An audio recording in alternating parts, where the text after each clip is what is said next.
untuk kita semua. Kita jumpa kembali dalam Saat Teduh kita. Maka untuk firman Tuhan yang akan kita dengarkan dalam persekutuan kita hari ini, mari kita berdoa. Terima kasih ya Tuhan, kami hadir ke hadapan Tuhan dengan rasa syukur dan kerendahan hati kami. Dalam permohonan kami akan firman yang ingin kami dengarkan.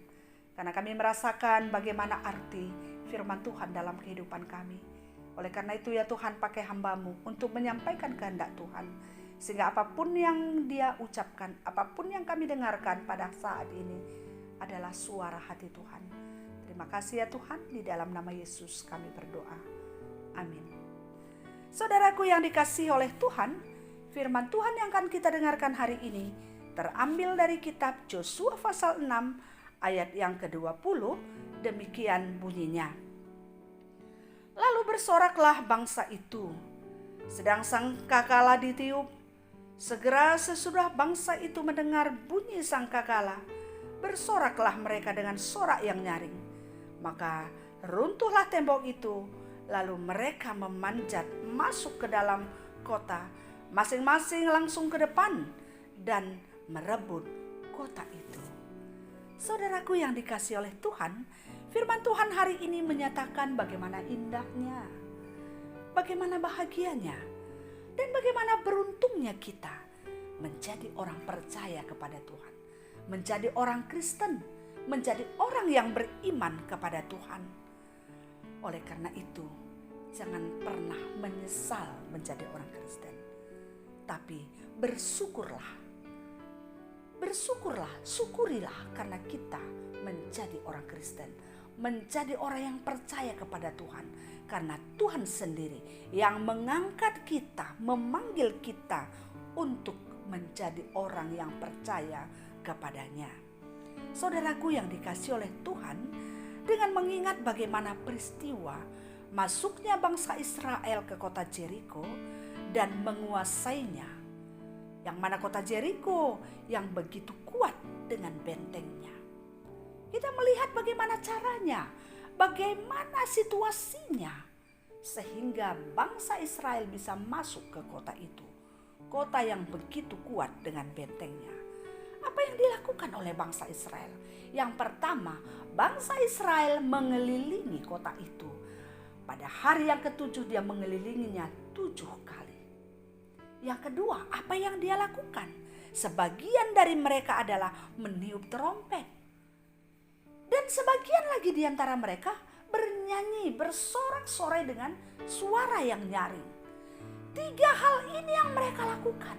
Mengelilingi, meniup trompet, dan bernyanyi dengan suara yang nyaring memuji-muji Tuhan. Maka tembok yang begitu kuat runtuh. Jadi kalau kita bayangkan, sebenarnya siapa yang membuat? Apa yang membuat tembok itu runtuh? Apakah nyanyian? Apakah sorak-sorai? Apakah trompet? Apakah mengelilingi? Yang membuat tembok itu runtuh adalah Tuhan. Kuasa Tuhan. Karena pada saat itu ketika mereka mengelilingi, mereka bersorak-sorai, mereka meniup trompet, Allah hadir, Allah ada bersama-sama dengan mereka. Jadi kuasa Tuhanlah yang membuat tembok itu runtuh. Saudaraku yang dikasihi oleh Tuhan, kalau dihubungkan dengan hidup kita sekarang, dapat kita gambarkan bahwa dengan bunyi trompet dan sorak-sorai yang nyaring, tembok dapat diruntuhkan, menyatakan kepada kita bahwa tembok kota Jeriko adalah gambaran tentang bagaimana tantangan kehidupan ini, bagaimana beratnya kehidupan ini, bagaimana besarnya masalah, walaupun ada juga bahagia yang silih berganti kita rasakan. Kemudian suara trompet dan sorak-sorai yang nyaring, nyanyian yang nyaring dalam memuji Tuhan adalah gambaran pujian. Bagaimana kita mengakui pengakuan, kita memuji, kita mengakui akan kuasa Tuhan. Kita mengandalkan kuasa Tuhan, kita mengandalkan kasih Tuhan, kita mengandalkan penyertaan Tuhan. Kita memuliakan Dia, kita memuji Dia dan mengagungkan Dia. Jadi artinya bahwa walaupun begitu banyak persoalan dan tantangan kehidupan, bagaimana beratnya kehidupan, hal yang harus kita lakukan dalam menjalani semua ini adalah kita harus tetap memuliakan Tuhan, memuji Tuhan, mengagungkan namanya, dan juga kita boleh terus memuji Dia dan melakukan apa yang Tuhan kehendaki di dalam kehidupan kita. Saudaraku yang dikasihi oleh Tuhan, dalam setiap pujian yang tulus dari kita, sebenarnya kita harus tahu bahwa ada Allah dan hadir di dalam hidup kita. Dia ada bersama dengan kita. Oleh karena itu Dia menemani kita, Dia menolong kita dalam menghadapi pergumulan dan beratnya kehidupan ini. Dan Dia ketika Dia hadir, Dia bersama dengan kita, Dia mendengarkan dalam setiap harapan kita. Dia dengarkan harapan kita yang ada di dalam hati kita. Dan Dia memberkati harapan-harapan kita dan akan memberkati setiap kebutuhan kita. Dia akan memberikan apa yang terbaik untuk hidup kita. Sehingga kekuatannya itu akan membuat kita mampu menjalani kehidupan ini. Yang berat pun serasa ringan, yang sulit pun terasa mudah, dan sebagainya. Dengan nyanyian kita bisa mengalahkan tantangan dan penderitaan. Oleh karena itu bernyanyilah selalu memuji Tuhan. Nyanyian yang kita sampaikan itu melalui cara kita berpikir yang baik, berpikir yang positif.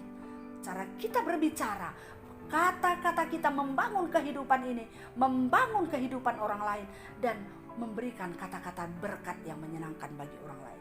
Dan juga setiap perbuatan kita boleh melakukan yang terbaik. Sehingga apapun yang kita lakukan berguna untuk kita, keluarga kita, dan juga bagi banyak orang. Itulah nyanyian-nyanyian yang bisa kita sampaikan, bisa kita nyanyikan. Itulah sorak-sorai kita, itulah tiupan terompet yang kita bisa lakukan dalam kehidupan kita setiap hari. Oleh karena itu saudaraku yang dikasihi oleh Tuhan Yesus, jangan pernah lupa, jangan pernah melupakan kuasa Tuhan dalam kehidupan kita, kehadirannya untuk menyertai kehidupan kita, dan lakukanlah selalu yang terbaik. Pikirkan yang terbaik dan ucapkan yang terbaik. Tuhan memberkati kita untuk melakukan firman-Nya, sehingga melalui firman ini kita ingat tidak ada yang mustahil. Apapun bisa Tuhan lakukan untuk kebaikan hidup kita. Amin. Kita berdoa. Terima kasih ya Tuhan buat firman Tuhan yang mengingatkan kami kembali bagaimana kami selayaknya hidup sebagai orang percaya. Bagaimana kami menjalani kehidupan kami bersama dengan kasih Tuhan. Bagaimana kami bisa hidup di tengah-tengah situasi yang sulit ini. Banyak tantangan, banyak penderitaan, banyak persoalan, dan juga banyak kebahagiaan. Dalam setiap situasi yang menyenangkan, kami tidak menjadi orang yang sombong dan tinggi hati. Dan dalam situasi susah juga, kami tidak frustrasi dan patah semangat. Tapi kami boleh terus melakukan dan berjalan seturut kehendak Tuhan. Sehingga dalam situasi apapun kami boleh lewati bersama-sama dengan Tuhan. Ajar kami Tuhan untuk selalu memuliakan, mengagungkan, mensyukuri akan semua apapun yang terjadi dalam kehidupan kami. Dan menyadari bahwa Tuhan tidak pernah meninggalkan kami. Kami juga berdoa Tuhan bagi setiap orang yang mengalami penderitaan pada saat ini, yang belum mempunyai pegangan kehidupannya. Biarkanlah mereka boleh mencari Tuhan, memanggil, menyerukan nama Tuhan. Sehingga beban yang berat, tantangan yang besar, mereka boleh jalani juga bersama-sama dengan Tuhan. Hari ini kami serahkan seluruh kehidupan kami, pekerjaan dan usaha kami, dan juga pelayanan kami ke dalam Tuhan. Sehingga hari ini boleh kami lalui penuh dengan berkat, dan hidup kami menjadi kemuliaan bagi Tuhan. Di dalam nama Yesus kami berdoa dan bersyukur. Amin. Demikianlah firman Tuhan yang kita dengarkan pada hari ini, saudaraku yang dikasihi oleh Tuhan. Dan damai sejahtera yang datangnya dari Tuhan, yang melampaui akal dan pikiran kamu sekalian, akan menyertai kamu dari sekarang sampai selama-lamanya. Amin. Salam sehat, salam bahagia, salam sukacita bagi kita semuanya.